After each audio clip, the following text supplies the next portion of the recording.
Assalamualaikum warahmatullahi wabarakatuh. Alhamdulillahirabbil alamin. Alhamdulillahilladzi ahyana ba'dama amatana wa ilaihin nusyur. Asyhadu an la ilaha illallah wahdahu la syarikalah wa asyhadu anna Muhammadan abduhu wa rasuluh. Allahumma salli ala Muhammad wa ala alihi wa ashabihi ajma'in wa mawalah. Amma ba'd. Faqala Allah Ta'ala fil Qur'anil Karim, A'udzu billahi minasy syaithanir rajim. Wa in min syai'in illa 'indana hazainuhu wa ma nunazzilu illa biqadarin ma'lum. Sadaqallahul azim. Bapak-bapak, ibu-ibu, jamaah subuh yang dirahmati Allah yang kami muliakan. Terutama sekali mari kita bertasyakkur kehadirat Allah Subhanahu wa taala atas segala limpahan rahmat dan nikmatnya yang telah dilimpahkan pada kita sekalian, sehingga pada pagi hari ini kita dapat hadir di masjid yang mulia yang sama-sama kita cintai ini dalam rangka beribadah pada Allah Subhanahu wa taala. Alhamdulillah kita telah selesai melaksanakan sholat subuh berjamaah. Sebuah hadis dari Abu Hurairah radhiyallahu an dari Utsman bin Affan. Sami'tu Rasulullah sallallahu alaihi wasallam. Kalau dalam pelajaran hadis, sami itu berarti orang yang mendengar itu ada di dalam majelis. Aku mendengar Rasulullah SAW bersabda, barang siapa sholat isya berjamaah, sholat isya tadi malam, seolah-olah menegakkan sholat separuh malam. Dan barang siapa sholat subuh berjamaah, seolah-olah ia menegakkan sholat semalam suntuk. Subhanallah. Hadis riwayat Muslim. Jadi sholat subuh berjamaah kita ini insya Allah dinilai oleh Allah, diberi ganjaran seolah-olah kita menegakkan sholat semalam suntuk. Begitulah Bapak dan Ibu-ibu kalau di dalam beragama ini, dalam kita menjalankan perintah Allah dan sunnah Rasul, kadang-kadang di luar dari akal. Sebab agama Allah ini jauh lebih besar dari akal. Jadi tidak bisa semua agama itu harus cocok dengan akal. Akal itu kecil. Akal itu ciptaan Allah. Jadi kalau semuanya akor dengan akal, itu salah. Jadi kalau mau dicocokkan dengan akal, kadang-kadang tidak menerima sholat subuh berjamaah ganjarannya sama dengan sholat semalam suntuk, seolah-olah di sisi Allah nilainya. Kalau akal tidak termakan itu. Jadi agama ini jauh lebih besar dari akal. Memang ada yang cocok dengan akal, ada yang tidak. Contoh saja sholat 5 waktu, ibu-ibu. Kalau menurut akal kita, sholat subuh pagi kok ngapa 2 rakaat? Yang cocok kompe biar agak samuk, tambah olahraga dikit. Ya, kan pagi. Ngapo yang pagi kedua, yang siang kelak kita lah capek 4. Wallahu a'lam, itu perintah Allah. Ya, kalau menurut kita biarlah cak 2 belai aja sholat subuh, kok jadi sekalian olahraga. Kalau menurut akal, ya. Tidak demikian, perintahnya 2 rakaat. Nah, kelak yang siang, kelak yang kita lah capek-capek kerja lah agak ngantuk-ngantuk, jadilah serakaat aja. Kalau menurut akal, ya. Ini bukan akal. Agama itu tidak harus pas dengan akal. Ya, itu contohnya. Salat subuh itu adalah kunci daripada ini lahiriah ya, ketaatan seseorang terhadap sholat 5 waktu. Ya, namun batiniahnya itu wallahu alam, kita tidak tahu. Yang tersembunyi, yang gaib itu urusan Allah. Yang sok tahu urusan gaib itu hanya iblis.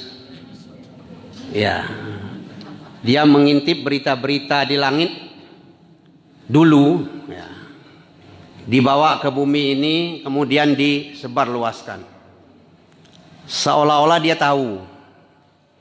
Ya, jadi berita itulah yang berkembang, diambil oleh para dukun, disampaikan dengan pasiennya. Ya, kalau kita tidak tahu, yang gaib itu hanya milik Allah. Ya.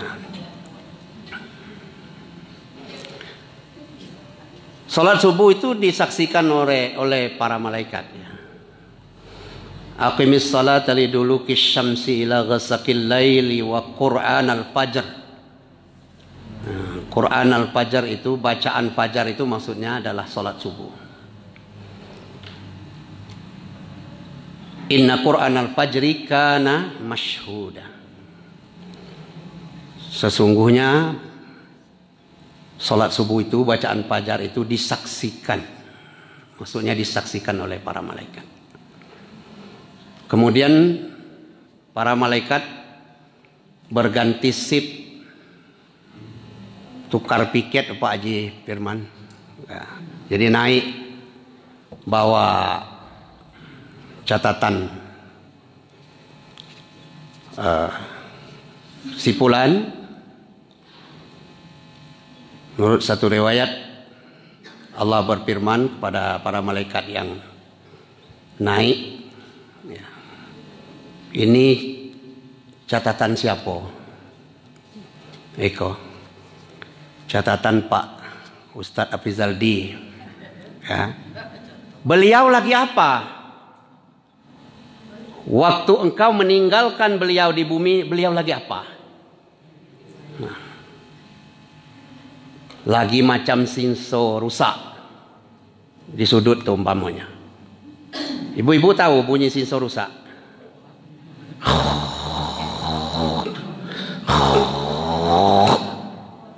Itu bunyi sinso rusak itu. Ya. Atau beliau lagi berzikir, baru memberi salam, assalamualaikum sebelah kanan, assalamualaikum sebelah kiri. Beliau lagi berzikir, malaikat sudah naik. Nyoy daknya nunggu pengajian kita, Bu. Ya. Ya, nyoy naik sesuai dengan tugasnya. Nanti lagi waktu asar nanti baru tukar lagi. Nah, tukar sip. Ya. Lapor terus. Rekaman itu nanti jamaah sekalian akan diputar di Yaumil Mahsyar. Nah, itu nanti satu pun tidak ada yang kececeran. Ya. Plus disknya Allah itu, plus disknya para malaikat itu entah berapa giga lagi itu Pak Ustaz.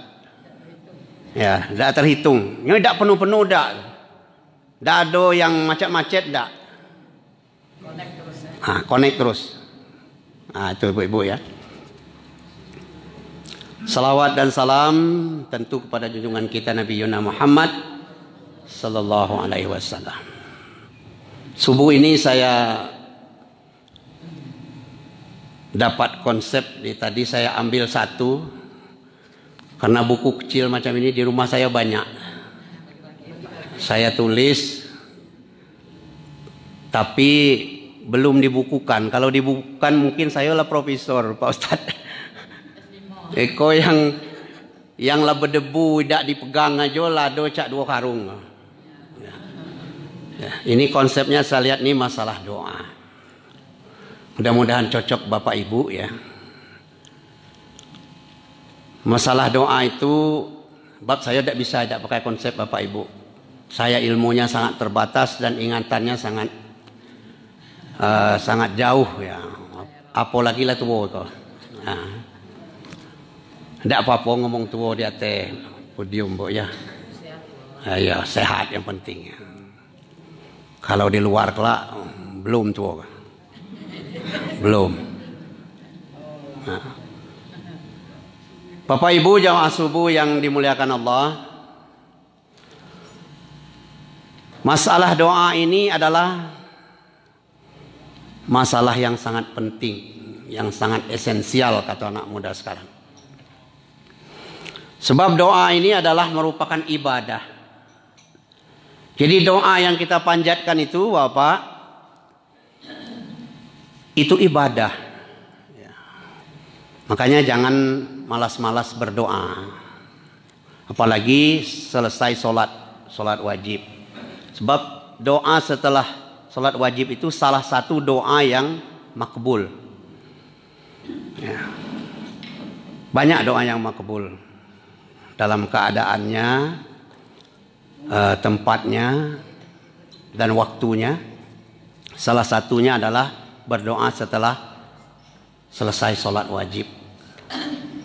Yes. Kemudian antara azan dan iqamat. Kemudian ini agak sering diremehkan pada waktu hujan turun. Itu salah satu waktu doa dikabulkan. Salah satu waktu yang makbul. Ya. Kemudian yang paling itu di sepertiga malam. Di sepertiga malam ngapo bangun kalau tidak sholat tahajud ya. Ya. Wa minal laili fatahajjad bihi nafilatan lak. Pada sebagian malam maka bangunlah bertahajud sebagai ibadah tambahan.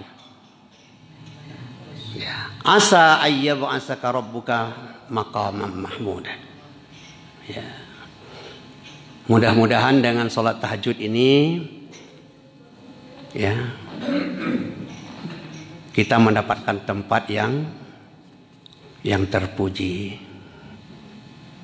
Wallahu a'lam. Di sisi Allah nanti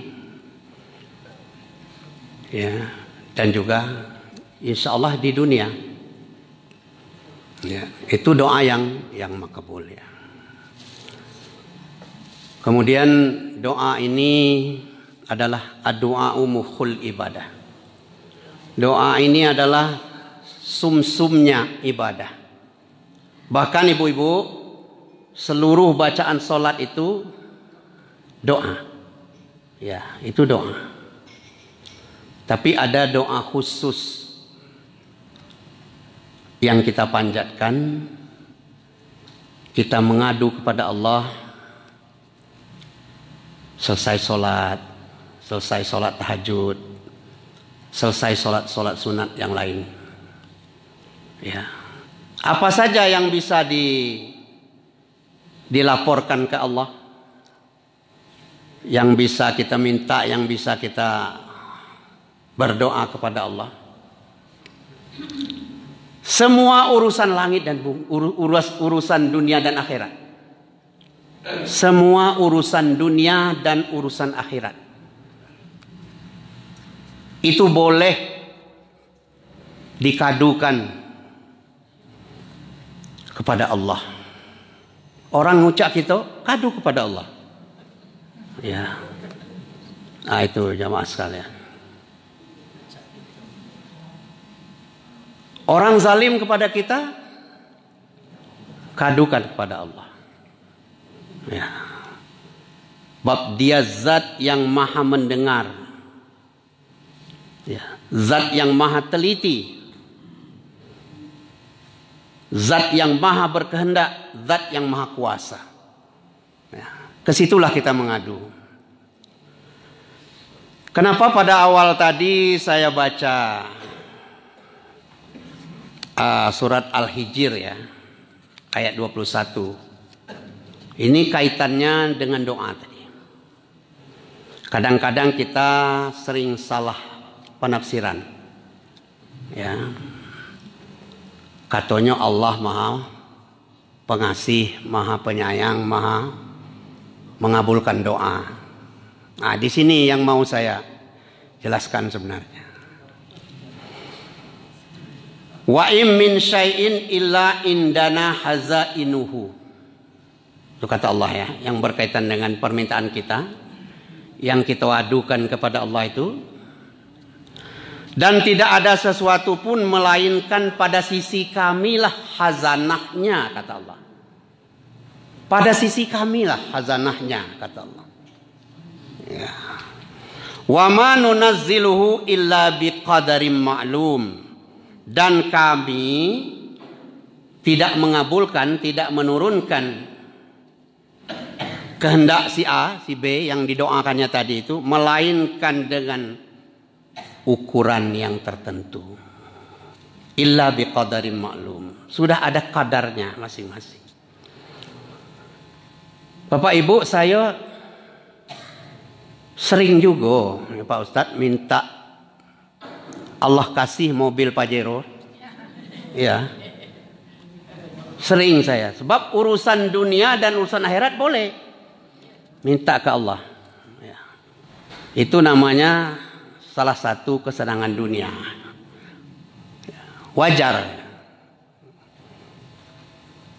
Tapi lah lama mau berdoa, Pak Haji Firman belum. Dapet lah sudah diturunkan Allah, tapi belum kesiko. Nah, sudah turun mobil Pajero. Sudah turun mobil Fortuner. Tetapi wa ma nunazziluhu illa biqadarin ma'lum. Ya.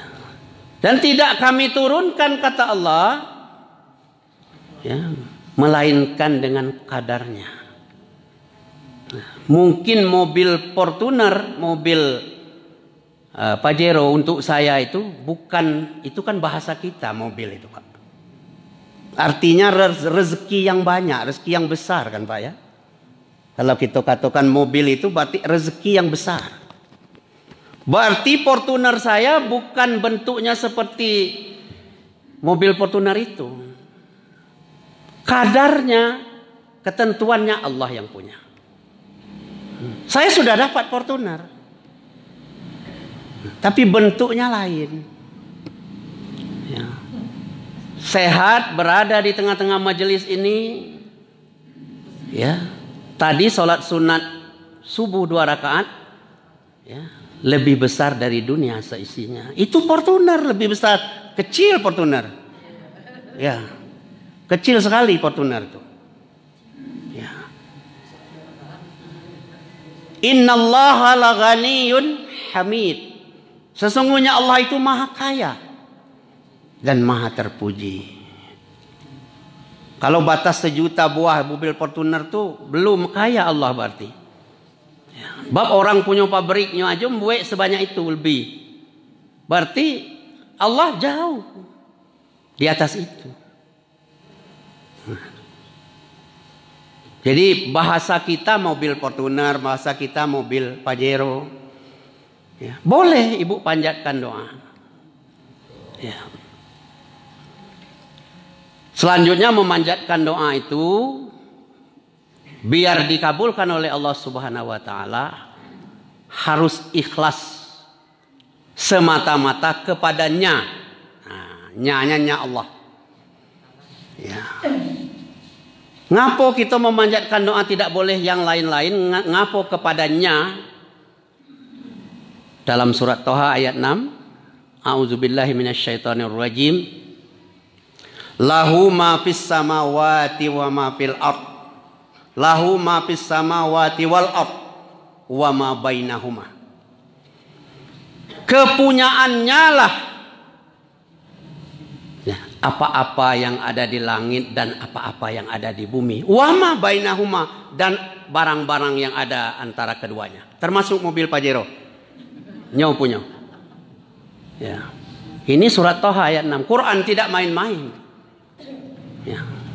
Setengah ayat saja kita tidak percaya dengan Al-Quran, batal Islam kita.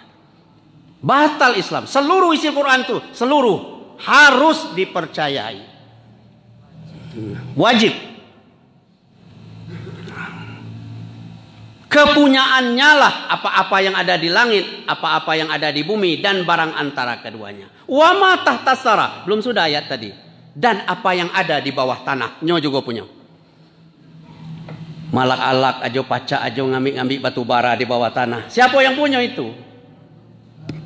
Allah. Ya. Bukan punya nenek kita batu bara itu. Ya. Ada saudara saya di Bengkulu Utara, saudara sepupu saya. Kalau kecek kayu itu tidak, Bu, ya. Mobil ngangkut batu baranya aja 120. Ya, pernah mencalon bupati Bengkulu Utara tetapi masih menang kawan. Ya. Saya pernah mengatakan, "Bang, banyak batu bara ya. Banyak di utara tuh rupanya. Dulu sangko kita di Tabak Penanjung tuh aja batu bara. Rupanya di bumi Bengkulu Utara itu diarah ke sebelah, arah ke muko-muko tuh di mana ndak aja Pak Ustaz, ada di bawah tuh batu bara. Nah, beratus-ratus truk satu hari. Saya bilang itu punya Allah. Saya bacakan surat Thaha ayat 6 tadi. Lahu ma fis samawati wal ard wa ma bainahuma. Ya. Kepunyaan Allah lah apa yang ada di langit dan apa yang ada di bumi dan barang antara keduanya. Wa ma tahtas sara, dan apa yang ada di bawah tanah, termasuk batu bara tiap hari diangkut itu. Ya. Bayar zakatnya, saya katakan. Bayar zakatnya. Bukan punya kita itu. Semua Allah yang punya. Minyak bumi yang kita ambil sebegitu saja. Manusia jadi miliarder, jadi milioner ngambil minyak bumi. Semua yang ada di bawah tanah itu Allah yang punya. Ya. Lewat seekor semut.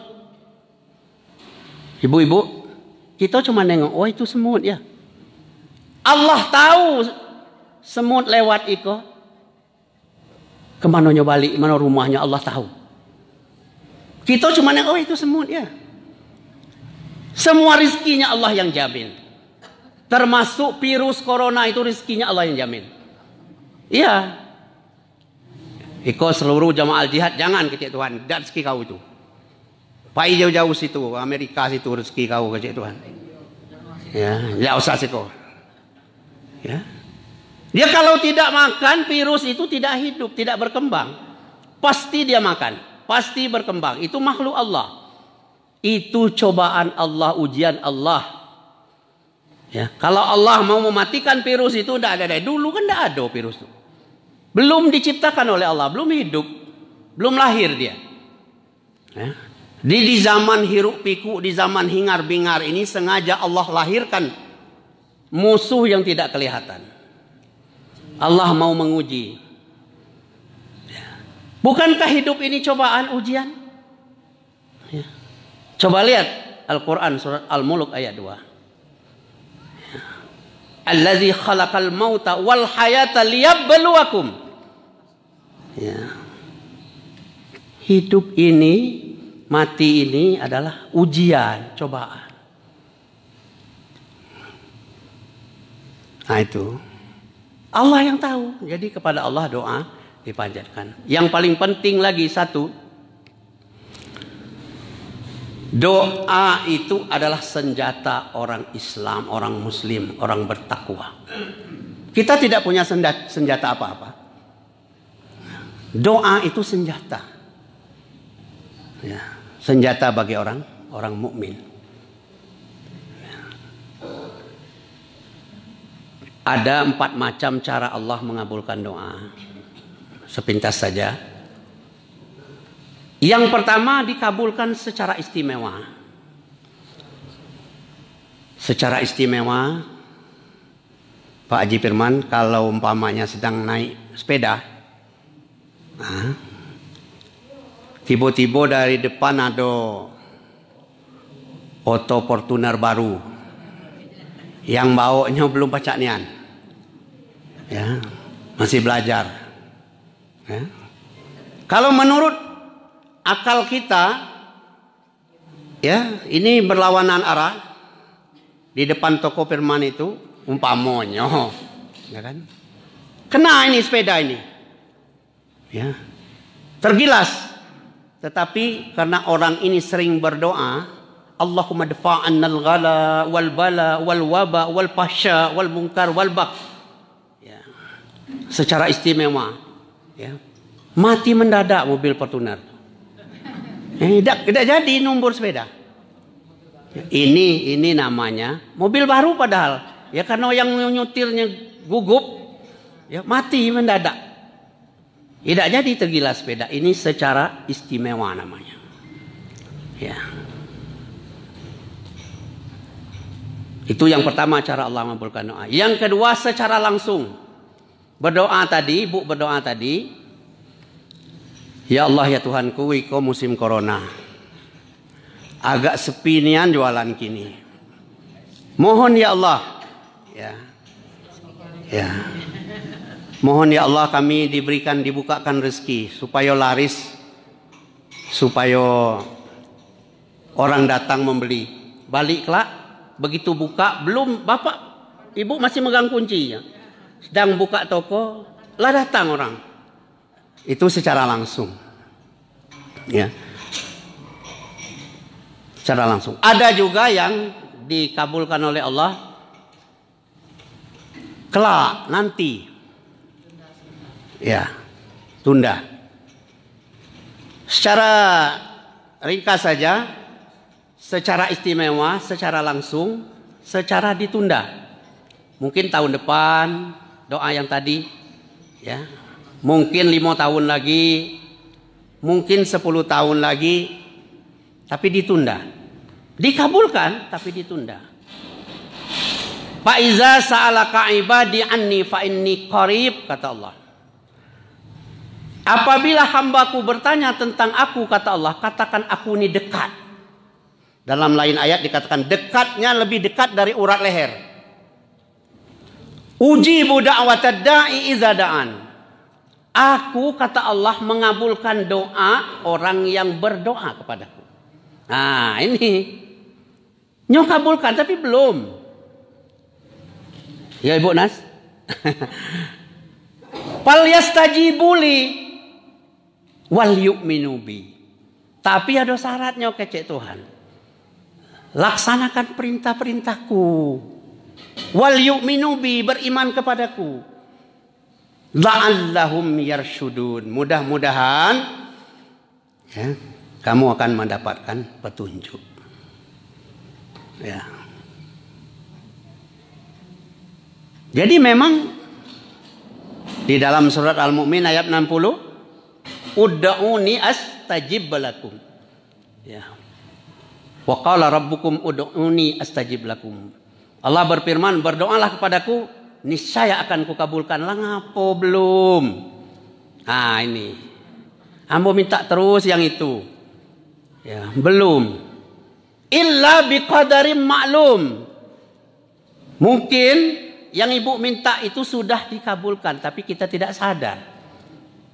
Ya, dikasih sehat, dikasih kepuasan, kecukupan.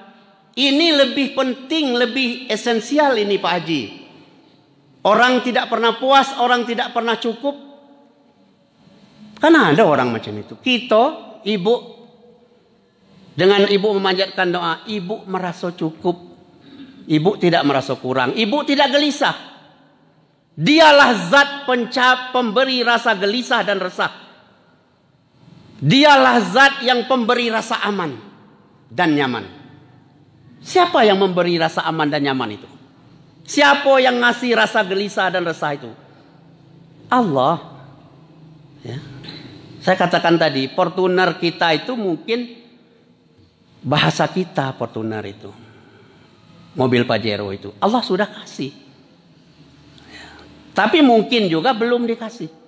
Yang keempat, dikasih secara istimewa tidak. Dikasih langsung belum. Dikasih ditunda juga tidak. Akhirnya umur awak habis. Doa yang Bapak Ibu panjat itu dijadikan amal ibadah bernilai pahala nanti di sisi Allah. Jadi ada 4 cara.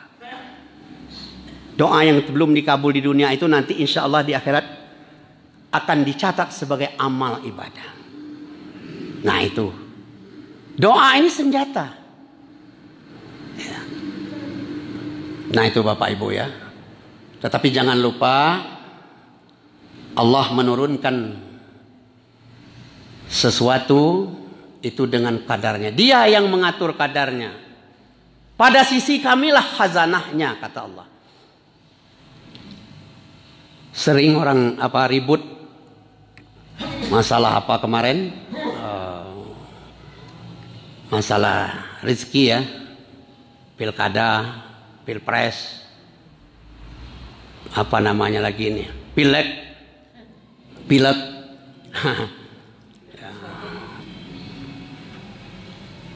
Wa asa an takrahu syai'an wa huwa khairul lakum, kata Allah. Wa asa an tuhibbu syai'an wa huwa syarrul lakum. Ya. Ini khazanahnya pada sisi kami, kata Allah. Wa asa an takrahu syai'an. Boleh jadi kamu membenci sesuatu. Siapa ndak kalah benci kita kalah, tidak kita ndak kalah. Boleh jadi kamu membenci sesuatu. Wa huwa khairul lakum. Tapi dia baik bagi kamu. Kita tidak tahu. Wa asa an tuhibbu syai'an. Boleh jadi kamu senang, kamu mencintai, kamu ndaknya sesuatu. Wa huwa syarrul lakum. Tapi dia buruk bagi kamu. Di ujung ayat, Wallahu ya'lam wa antum la ta'lamun. Itu di ujung ayatnya. Sungguh Allah Maha mengetahui dan antum, kamu, kata Allah, tidak tahu. Ya, lebih baik menurut kita, tapi tidak baik. Allah lebih tahu. Wallahu ya'lam wa antum la ta'lamun. Nah, ini harus dipahami ibu-ibu ya. Ya. Kita minta jadi kepala dinas misalnya. Ya. Wah, ngaponya nambo ndaknya yang itu. Saya pengennya yang itu sesuai dengan jurusan saya. Ya. Saya paham sekali itu. Misalnya Pak Rusdan jadi kepala dinas pendidikan Kabupaten Jalbong. Wa asa an tuhibbu syai'an wa huwa syarrul lakum, kata Allah. Boleh jadi kamu pengen, kamu cinta sekali. Wa huwa syarrul lakum. Tapi itu tidak baik bagi kamu. Ya. Jangan-jangan kita baru duduk 2 bulan, 3 bulan, tidak pacak nak ceramah di Al-Jihad lagi. Nah. Masuk pesantren digiring KPK. Kita tidak tahu itu. Mungkin ini contoh aja Bapak Ibu ya. Nah itu. Materinya masih banyak, masalah doa belum seperempek lagi, tapi waktunya ya, insya Allah lain waktu kita sambung lagi. Yang mau sholat syuruk, sholat isyraq pada hari ini terbit 6 lebih kurang lewat 16, berarti sekitar 10 menit lagi. Jangan balik dulu kalau tidak sholat syuruk ya, nyambung baca Al-Quran ya. Lebih kurang mohon maaf. Yang benar adalah datang dari Allah Subhanahu wa taala, yang salah itu adalah kelemahan saya, kelalaian saya. Subhanakallahumma bihamdika asyhadu an la ilaha illa anta astaghfiruka wa atubu ilaik. Nasrum minallah wa fathun qarib wa basyiril mu'minin. Assalamualaikum warahmatullahi wabarakatuh. Bismillahirrahmanirrahim. Apa? Wah.